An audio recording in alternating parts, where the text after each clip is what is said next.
फर्जीवाड़े के मास्टरमाइंड सचिन नायक की गिरफ्तारी तो हो चुकी है, लेकिन घर बनकर तैयार होंगे या नहीं, ये सवाल अपनी जगह कायम है।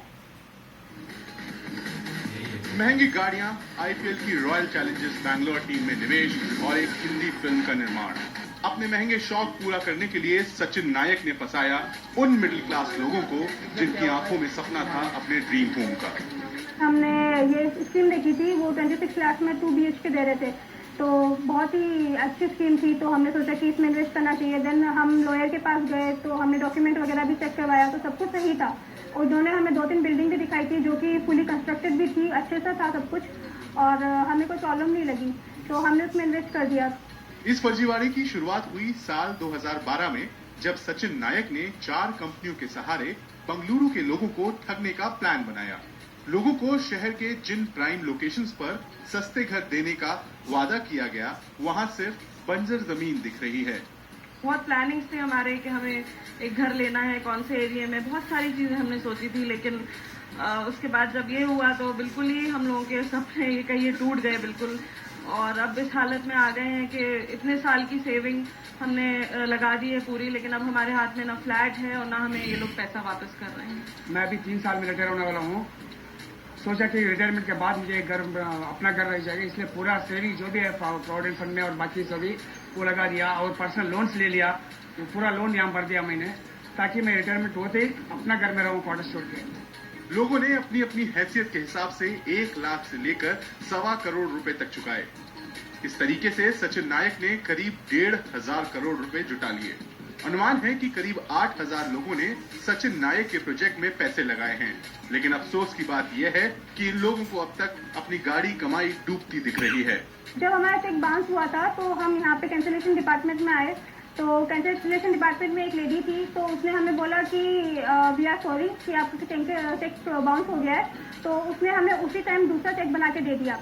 तो वो जो चेक बना के दिया था वो हमने फॉलो अप किया, मतलब वो स्टेट बैंक में था, हमने फॉलो अप किया, वो अकाउंट क्लोज था। ड्रीम्स के घर खरीदारों ने हिम्मत नहीं हारी है और एकजुट होकर अपनी लड़ाई लड़ रहे हैं। फिलहाल बिल्डर समेत कंपनी का टॉप मैनेजमेंट पुलिस हिरासत में है, लेकिन इन ग्राहकों के ड्रीम्स सिर्फ बुरे सपने बनकर रह गए हैं। दर्दनाक ये है कि घर में केवल फ्लैट की चाबी तो नहीं है, लेकिन कहीं उम्मीद का दामन भी ना छूट जाए। ड्रीम्स इंफ्रा के प्रमोटरों पर धोखाधड़ी के कुल 82 मामले दर्ज हो चुके हैं। लोग अपनी लड़ाई कानून के सहारे जरूर लड़ रहे हैं अलग अलग प्लेटफॉर्म पर आगे क्या? दीपक कपूर, यहाँ हमने सुना एक खरीदार ने कहा कि वो इतने सस्ते घर बेच रहे थे, तो क्या एक जो बेसिक फॉर्मूला है too good to be true, जब आपको ऐसा लगे तो वो समय होता है जब थोड़ा बायर को यहाँ सावधानी रखने की जरूरत है?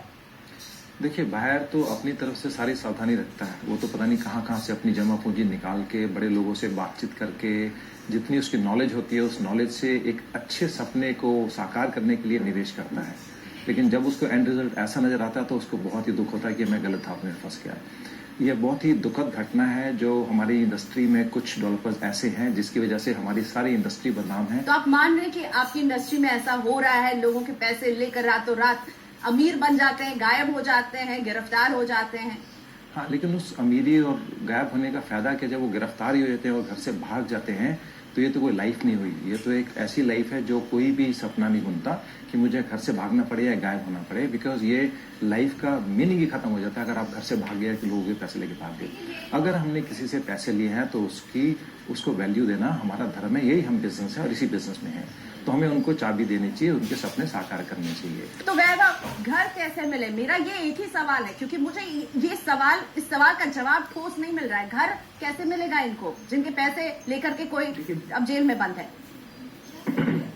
देखिए, वो सारे स्टेक होल्डर्स को लाना पड़ेगा। एंड मैंने ये देखा है होते हुए कि कॉन्ट्रैक्टर बैठते हैं, बिल्डर बैठते हैं, यहाँ पे चाहे बिल्डर हो ना हो, इट डजंट मैटर, अथॉरिटी का कोई बैठता है, बैंक बैठता है और कंज्यूमर्स बैठते हैं और फॉर्मूला निकल सकते हैं। एंड 9 out of 10 टाइम्स अगर सारी अफेक्टेड पार्टीज जो है साथ बैठे तो चाहे पूरा जितना प्रॉफिटेबल हो सकता था उतना नहीं हो, लेकिन थोड़ा हिट लेके ये जरूर हो सकता है। अथॉरिटी को साथ लेके चलिए, लॉजिकली चलिए, ये हो सकता है। एंड नहीं, वहाँ पे रास्ता बिल्डर भी जो निकालना सेटलमेंट जरूरी में है, आएगा, आप देखिएगा, कोलैबोरेटिव क्योंकि अगर अप्रोच उसको की अपनी जरूरत आजादी है चाहिए, यहाँ पर, और तभी जाकर के कुछ काम किया जा सकता है। जो आशियाना नहीं मिला उसका तो दुख रहेगा, लेकिन अब कैसे मिले इस पर काम किए जाने की जरूरत है। एक छोटा सा ब्रेक लेकर अब वापस आ रहे हैं।